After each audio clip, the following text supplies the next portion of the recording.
사람은 산을 오르며 자란다고 하잖아요. 근데 산보다 더 가파른 게 인생이더라고요. 그게 가족일 줄은 정말 몰랐어요. 안녕하세요, 여러분. 전지적 독자 시점입니다.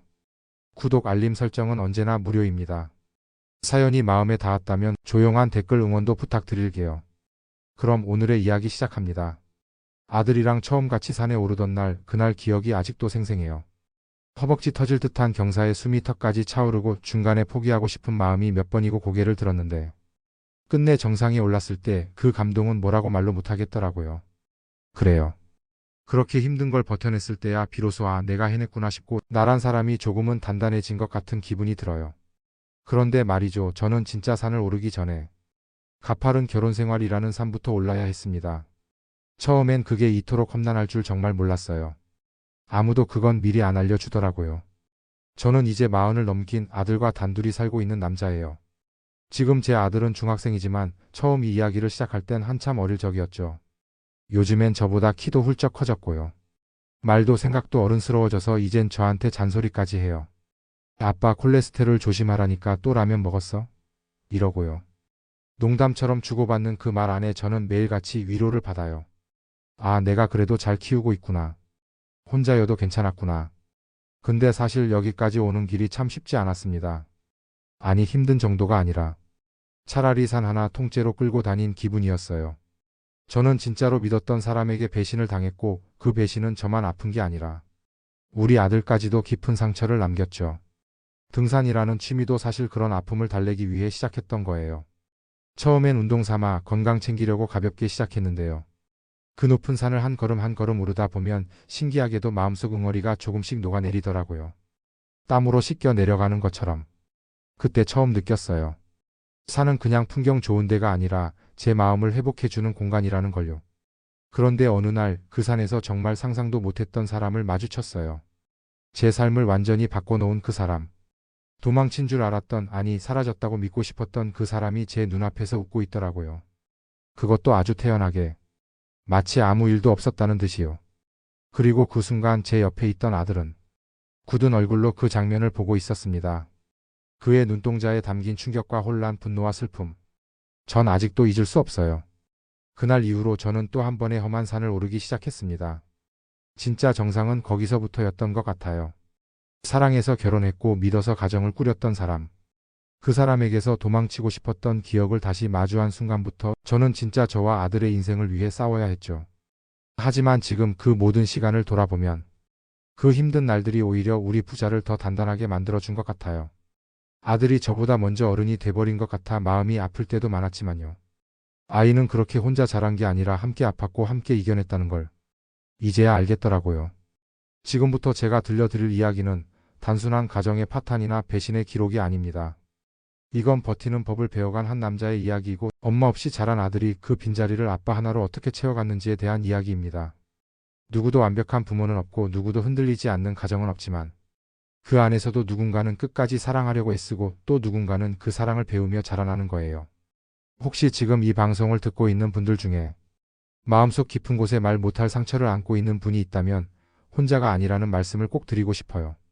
이 긴 이야기 속에서 여러분 마음을 어루만지는 구석이 하나쯤 있기를 바라면서 조심스레 제 이야기를 시작해 볼게요. 제가 아내를 처음 만났던 건 25살 때였습니다. 그때만 해도 뭐든지 시작할 수 있을 것 같았고 세상이 제 편인 줄 알았어요. 막 퇴사하고 창업 준비를 하느라 정신 없었지만 이상하게도 사람들과의 만남이 기대되던 시기였죠. 소개팅 자리였어요. 소개해준 지인은 이 여자 진짜 괜찮다고 말도 잘하고 성격도 털털하다고 했죠. 사실 기대 반 걱정 반이었어요. 제가 원래 여자 앞에서는 말도 제대로 못하거든요. 남자 중학교, 남자 고등학교, 남자 많은 군대, 남초 회사까지. 그냥 여자 앞에선 돌이 돼요.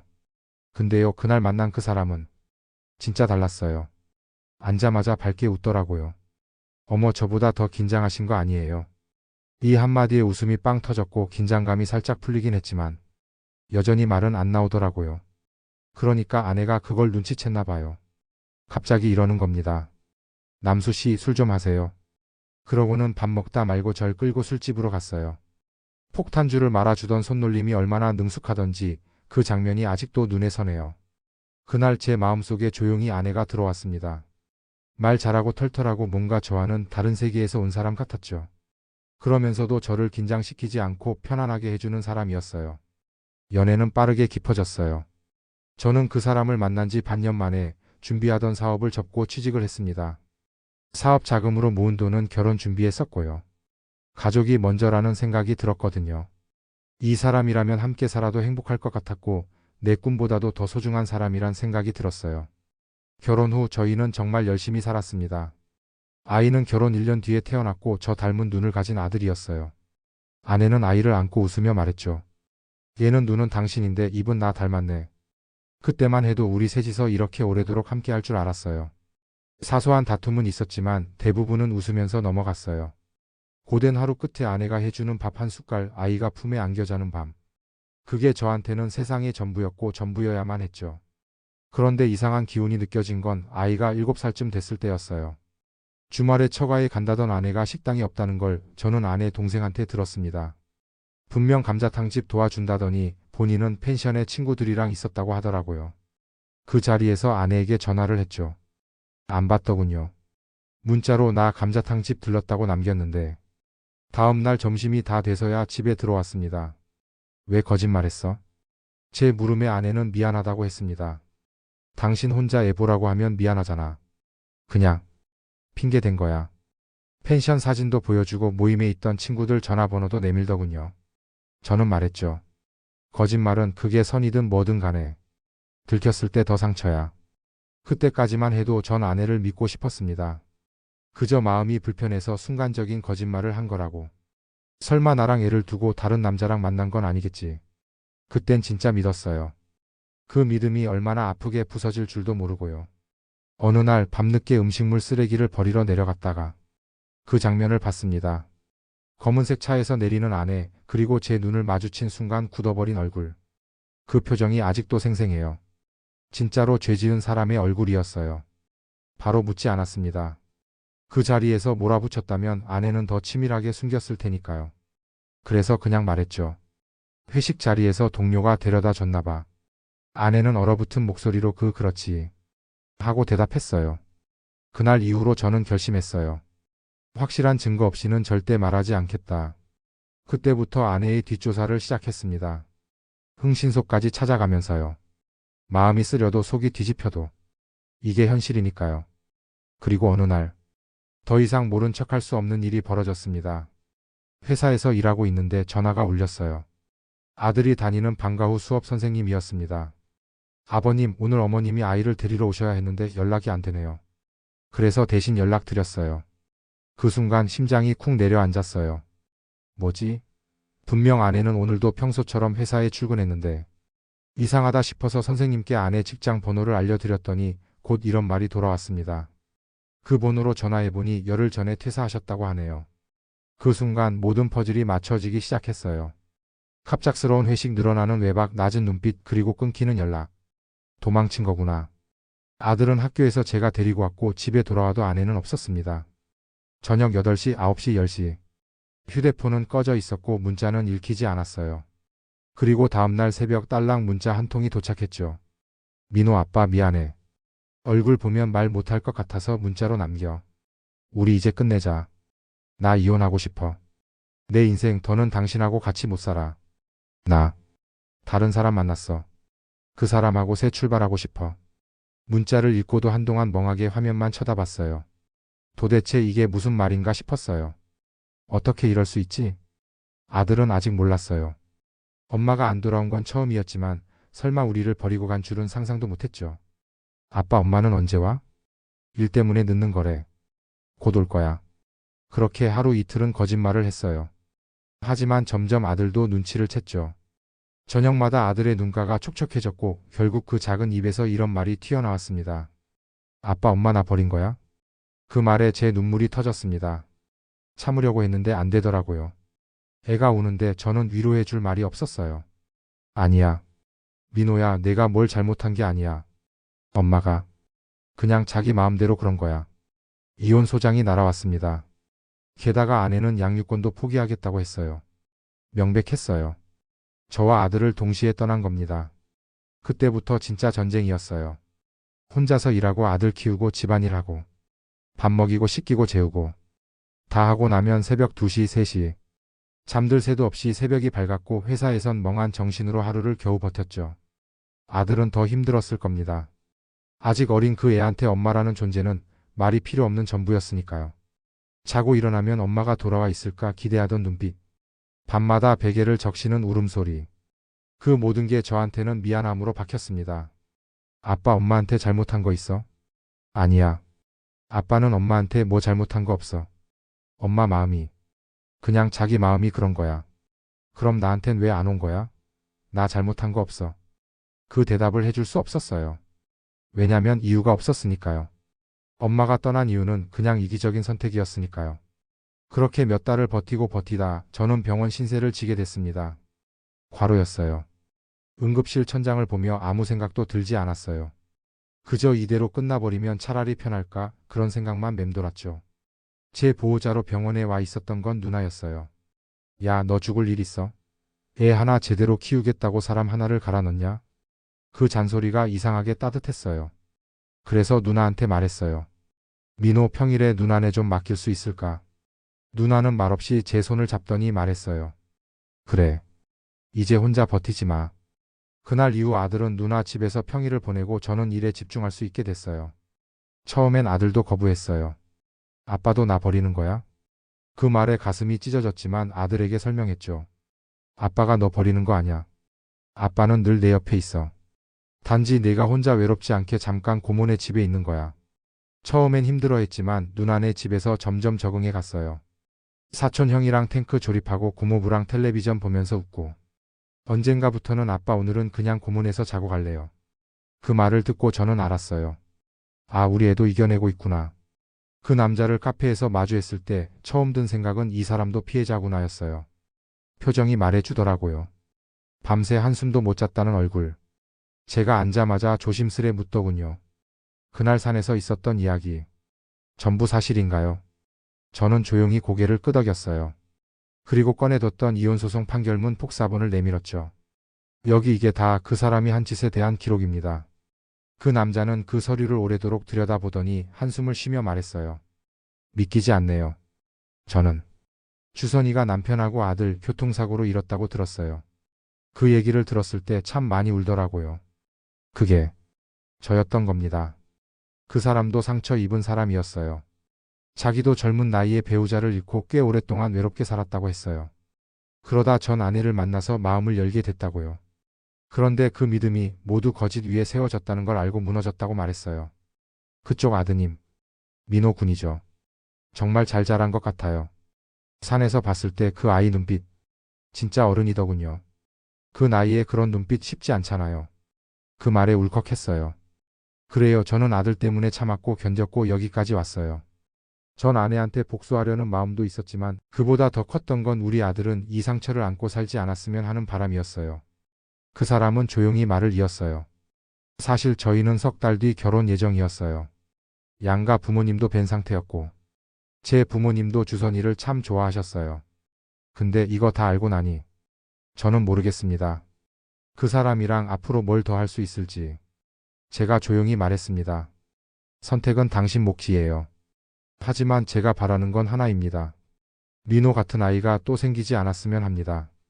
아이를 버리고 떠난 사람은 다시 그 책임을 져야 한다고 생각합니다. 그는 고개를 숙인 채로 말했어요. 솔직하게 알려줘서 감사합니다. 시간 되시면 이 서류 스캔해서 메일로 보내주실 수 있을까요? 그날 집에 돌아와 저는 그 사람에게 모든 서류를 보냈습니다. 그리고 며칠 후 새벽 2시 술에 취한 전 아내에게 전화가 왔습니다. 휴대폰 번호를 바꾸지 않았던 제가 그날 처음으로 그 결정을 후회했어요. 너 내가 행복한 게 그렇게 배 아팠냐? 민호가 널 기다리며 울었던 시간 생각하면 넌 파혼당한 걸로도 모자라. 너 아직도 날 못 놓은 거잖아. 집착이야 이건. 너 같은 사람 이제 우리 인생에서 사라져줘. 그 말이 끝나자마자 저는 전화를 끊고 번호를 차단했습니다. 그리고 거실에 나가 물을 마시는데 민호가 나왔어요. 아빠 통화했어? 근데 다시는 안 올 거야. 이제 진짜 끝이야. 민호는 제 옆에 앉더니 조용히 말했어요. 괜찮아. 나 이제 안 울어. 엄마 없어도. 난 아빠 있잖아. 그 말을 듣는 순간 저는 그만 울고 말았습니다. 민호는 언제 그렇게 자란 걸까요? 그저 웃기만 하던 어린애였는데 이제는 저를 위로해 주는 사람이 됐더라고요. 그날 이후로 민호는 더 씩씩해졌어요. 그리고 저는 더 이상 아내를 원망하지 않게 됐습니다.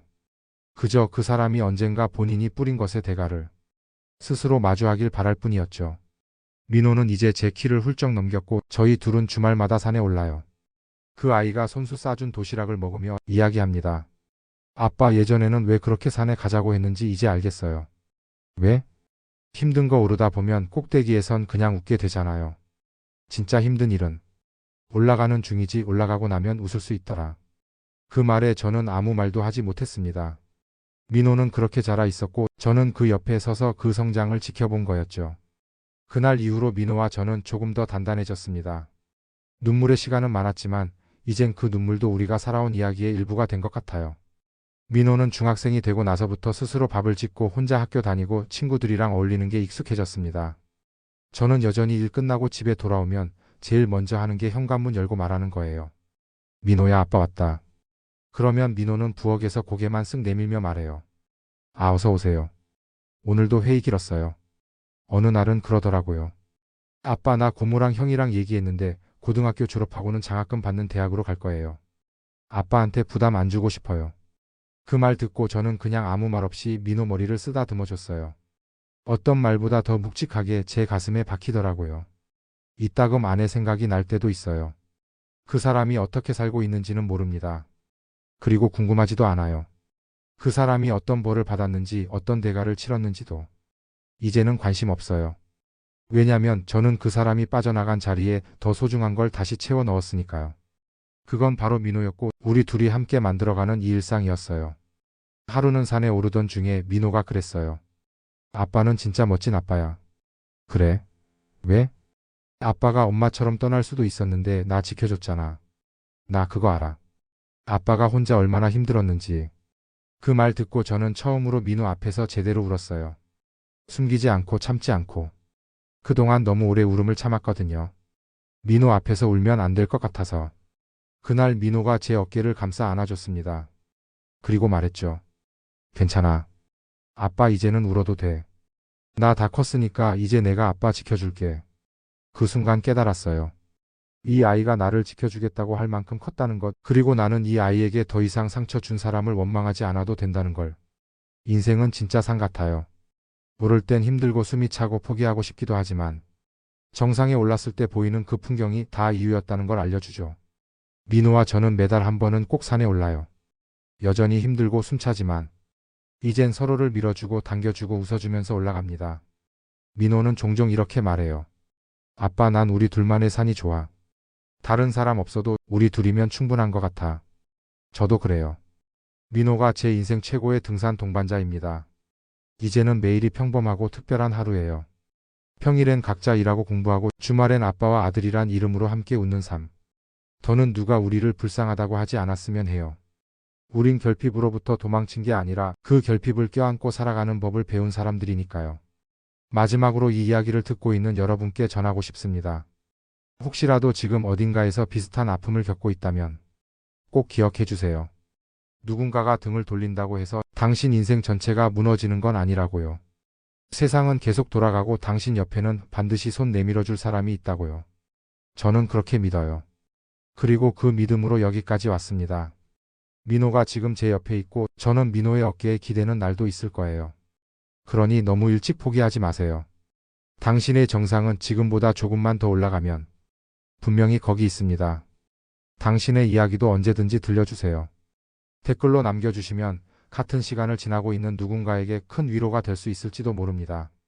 좋아요와 구독 그리고 알림 설정까지 해두시면 이런 따뜻하고 진심 어린 이야기들을 계속 만나보실 수 있어요.